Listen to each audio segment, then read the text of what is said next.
Production support for Hot and Cold is brought to you by American Solar Technics, manufacturers of components for wood-burning and solar heating systems. Hey, I'm Tom Gozy. You know, when it gets cold in Maine, there ain't nothing like lying on the radiator to cure your aching bones. This week we're going to take a look at radiators. A lot of people have radiators in their house, and you know they're coming back because there's new technology that makes radiators work great. We're going to show you soup to nuts, the whole deal about making the radiators work right this week on the show.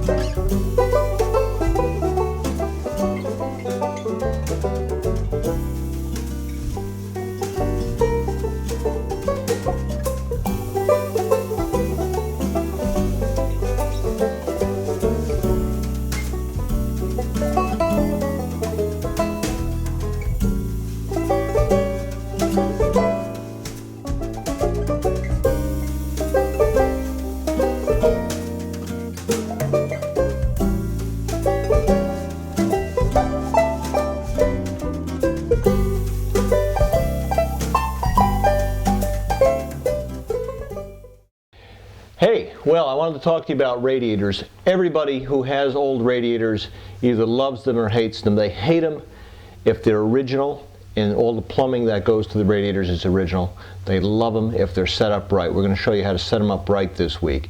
And the secret is not the radiator. The radiator is just a big hunk of cast iron, sits in your house, doesn't do anything but radiate heat. The secret is right there. It is this little thing, the radiator valve. Now this is a new radiator valve. If you have a radiator that has an old radiator valve, how do you know it's old? It looks old. An old radiator valve is going to have a big old knob on it and you can't turn it, can you? Or you can turn it, but father's got to come over, or mother, if she lifts weights, has to come over and crank on that sucker, and it never works right. It never shuts off, it never turns on, so it's either on all the time or it's off. And it's miserable because it doesn't work right. Well, the secret to the success of having a radiator work right is a new control valve on the radiator. And here we have it, same control valve that was there before, but the innards are newer. The has new gaskets, has things that work better than the old. The old ones are old. I mean, they're 100 years old maybe, or 90 years old. They're old and they wear out. Now, believe me, the radiator doesn't necessarily wear out, but that little valve does. So what we have here is a replacement valve. A replacement valve, I can show you here, is plumbed with plastic. In this case, we got plastic pipe. We took the big old cast iron pipe out when we replumbed the system. This system was converted from a steam heating system to a hot water system. I have the pipe insulation with the paint on it here, just to protect the plastic pipe.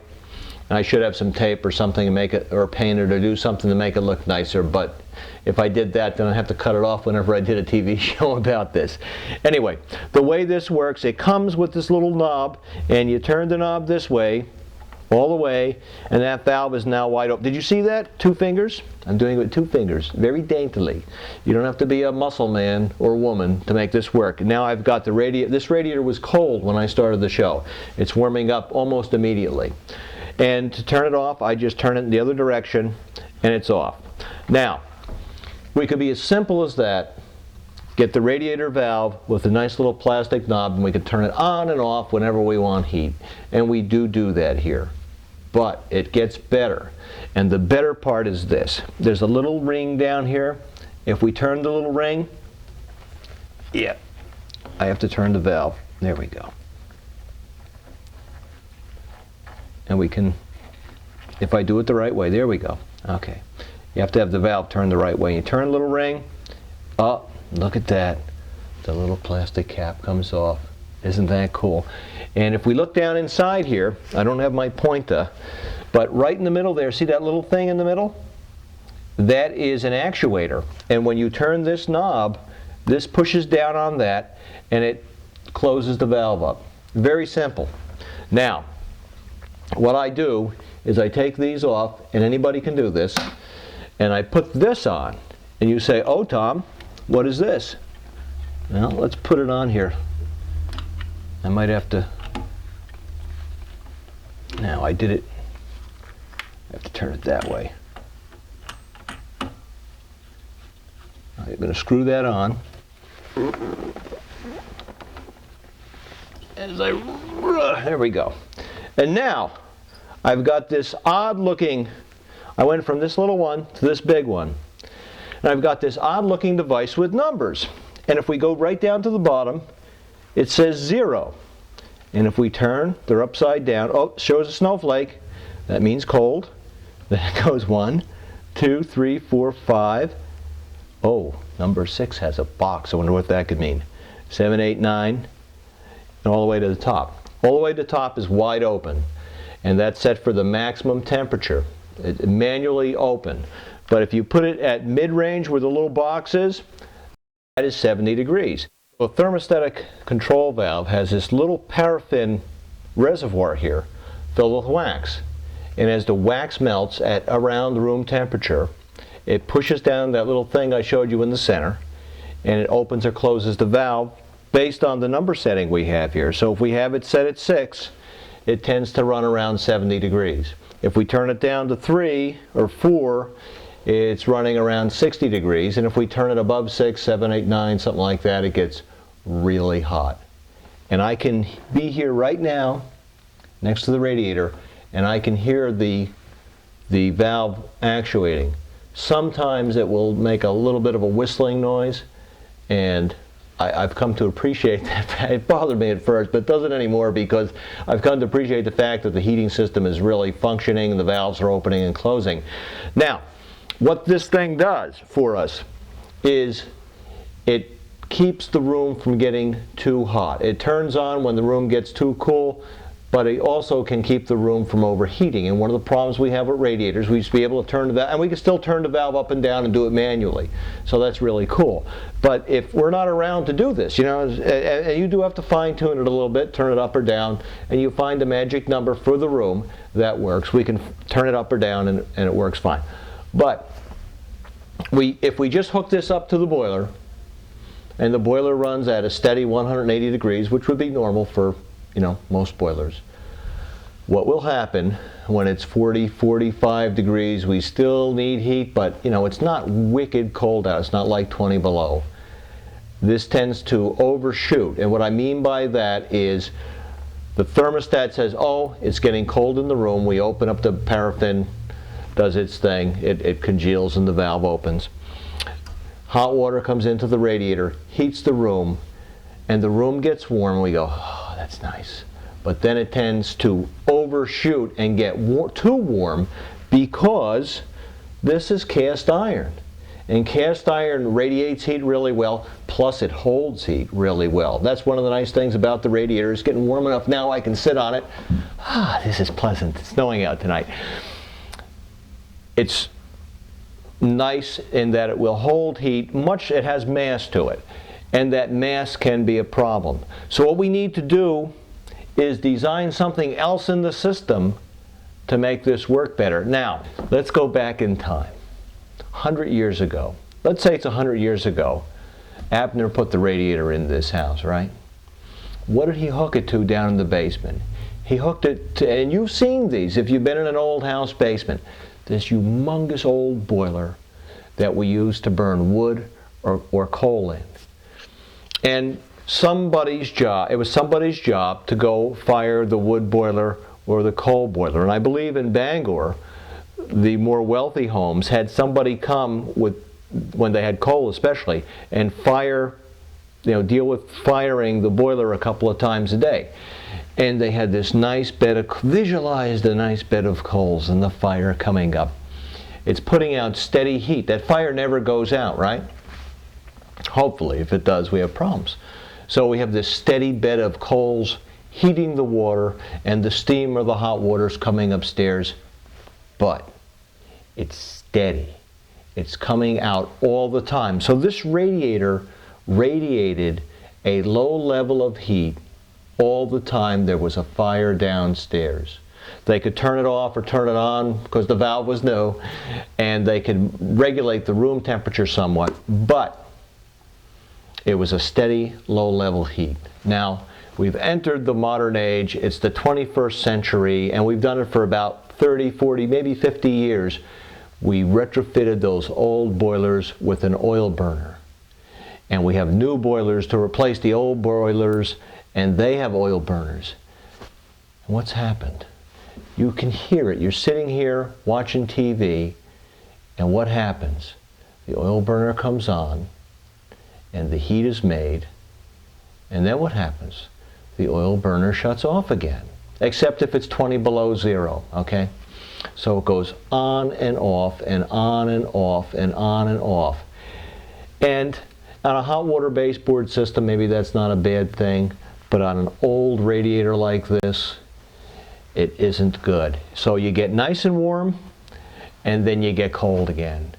So we don't get the kind of regulation, we don't get the kind of comfortable heat the old timers had because we're doing this goofy on-off thing. Now, it's convenient in that we don't have the man who has to come and deal with the coal fire a couple times a day and clean the ash out and do all that. We have modern new technology that takes care of that for us.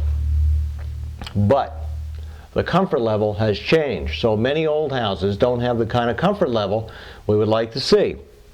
So we need to do something to make it work better. Now again, at 20 below zero, this could crank 180 degrees and we're happy as a clam. But we have to do something, and we have the technology to make this work smoothly. Now we're down in the basement. You knew we had to get in the basement eventually, and here we are. And we've got a boiler, and this, although it's a different kind of a boiler, it still could be a surrogate for any heating system, whether it's oil or gas fired. This happens to be oil. The thing I want to show you, and I've shown it years ago, but I thought it was time to repeat the whole episode, is this little thing right here.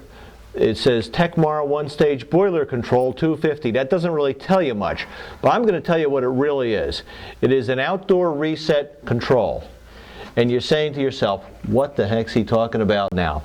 An outdoor reset control does magic with the boiler and with water temperature. And you see all these wires here. These are called control leads. They're little wires this size. Isn't that beautiful wire? And I should not have that like that and have a TV show, but it's low voltage wiring. It's 24 volt AC, and it doesn't give you much of a lift unless you're standing in water, which I've tried, and it works very well.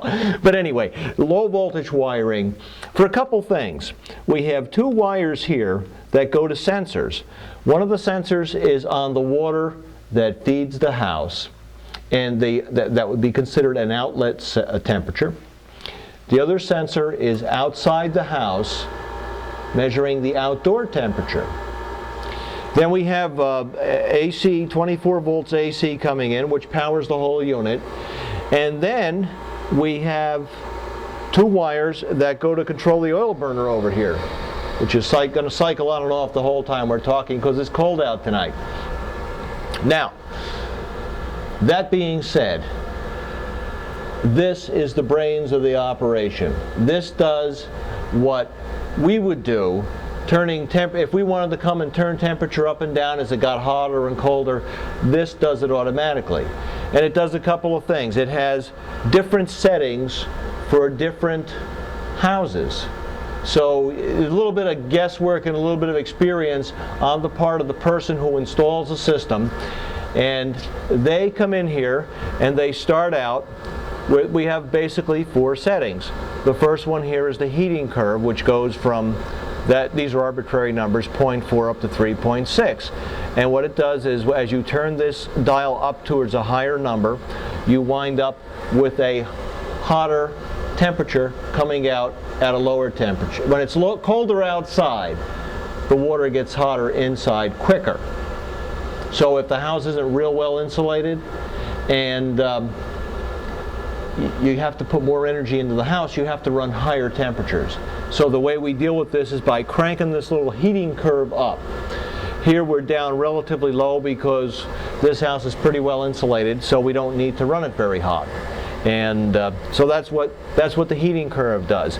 Then we go over to here, we have another setting, WWSD, warm weather shutdown. That's a temperature, starts at 55 and goes up to 85. That's a temperature we shut the heating system off at. And we have it set here at about 60 degrees. When it's 60 degrees outside, we don't want this thing running at all, because it's going to overheat the house and it's going to overshoot, and you're going to be sweating. And then usually I have that at 55. I cranked it up. Matter of fact, while I'm here, I'm going to turn it. No, I'm going to leave it at 57. We're going to compromise. Okay. Then we go over here to differential, and we have numbers from 2 to 42. That allows us wiggle room on the water temperature setting. If we want the temperature to be right on the mark and never vary, we can set it at the lowest setting, which would be like 2 degrees. So the temperature that comes, let's say it's cold out, it's 30 degrees out, the boiler is the system says the water temperature should be 130. It won't let it vary more than 2 degrees off that 130 by the setting. I have it set at about 10, 12 degrees, and I'm going to slide that up even a little higher. I do come in and play with these settings in the springtime because it tends to, we don't tend to need a lot of heat, so I kind of slide everything back down. And then I forget in the autumn and I go, gee, what's going on with the heat? So I do come and fiddle with it because I'm me, but you usually can just set it and leave it. You can have big temperature differentials, but the comfort level is going to be affected significantly. So usually, rule of thumb for a regular heating system is 20-degree temperature differential. We slide down even lower than that because we have the luxury of doing so. One last number here, and this one can really be a critical one, the minimum temperature. Could you get any closer on that, Dave? No, that's okay. The minimum temperature is a setting of the minimum water temperature for the heating system. And this is one that tends to be really important in this house because we're really well insulated, and on sunny days in the springtime we can really overheat. So I will come in the spring and turn it down. Right now I have it at about 105 degrees. So that means I will always have 105 degree water as the minimum temperature. And you can see here, we got two indicators that are lit up right now. We've got the power one. The lights, maybe you can't see real well. The power one is green, that's lit up. And minimum, the light is on. That means that right now it's about 35 degrees outside. For the curve I have it set on, am I confusing you yet? There's a lot to digest here, but all these work together. The minimum setting is what do I say, 105 I've got it set at. So the curve I've got it set on, actually, for the temperature outdoors, would be below that minimum setting, but I want to make sure that we get a little bit of a hit of heat. So I think 105 degree radiators is a good place to start out for a working temperature. And it seems to bear me out. So that's what we do. And I do slide that temperature way down to maybe 80 degrees in the springtime, just because we don't need it.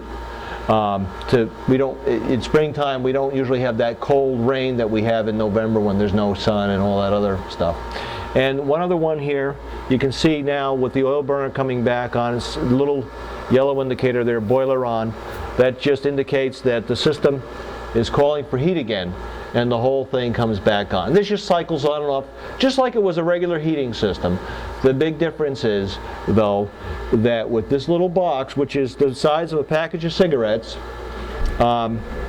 it will do all the thinking for us and work all through the night, summer, winter, spring, autumn.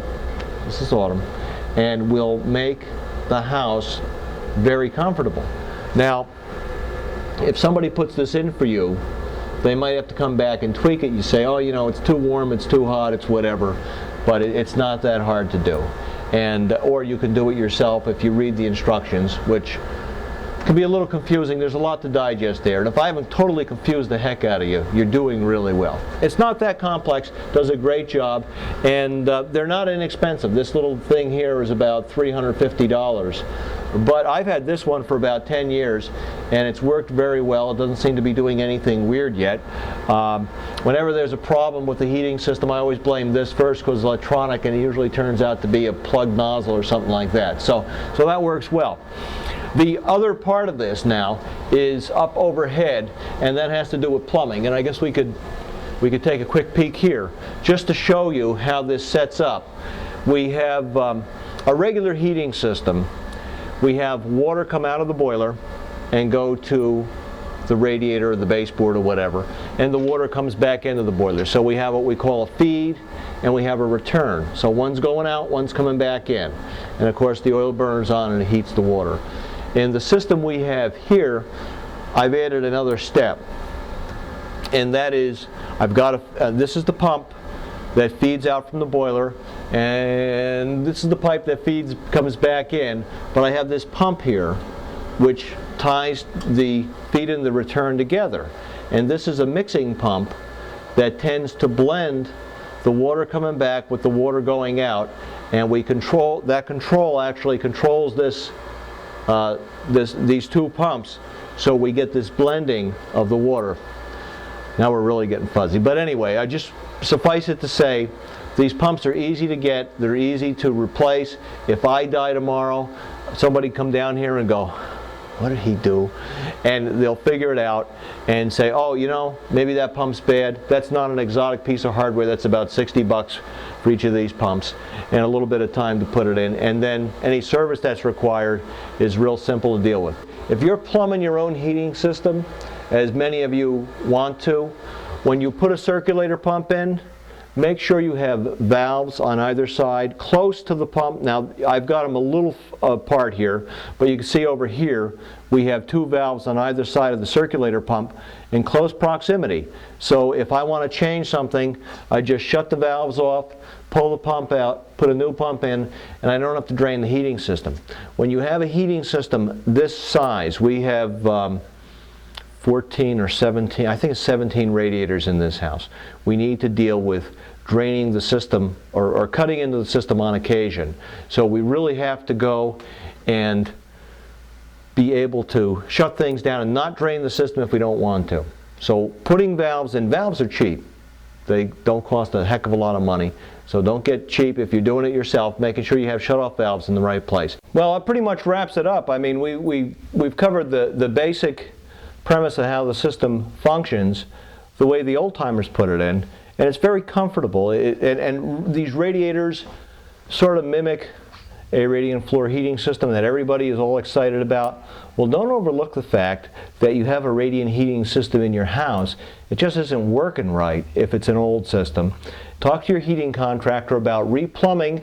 You didn't see any big pipes down there because there are no big pipes. They're all little half-inch diameter pipes for the most part. There is some 3/4 inch to feed what is this house, which is a 4,200 square foot house. So it can be done. It can be economical. And the radiators, you know, architecturally are a part of this house. I didn't want to take them out. Also, I want to mention that there are 100 different variations on the theme for these valves. This is one, a right angle valve. This is one. This was a bypass valve I had just kicking around that was in an old, well, not an old, but a really weird looking European baseboard, and it functions the same way. It would have a thermostatic head on it. The heads cost extra. You buy the basic valve with just this little plastic turn knob, and then the head is another 30 or 40 bucks. And they do last a long time. They are affected a little bit by the heat from the radiator, but usually that's not an issue. You can get a remote head, but those are not the prettiest thing because they have a little capillary tube that feeds them. Anyway, we got to go. We're out of time. Production support for Hot and Cold is brought to you by American Solar Technics, manufacturers of components for wood burning and solar heating systems.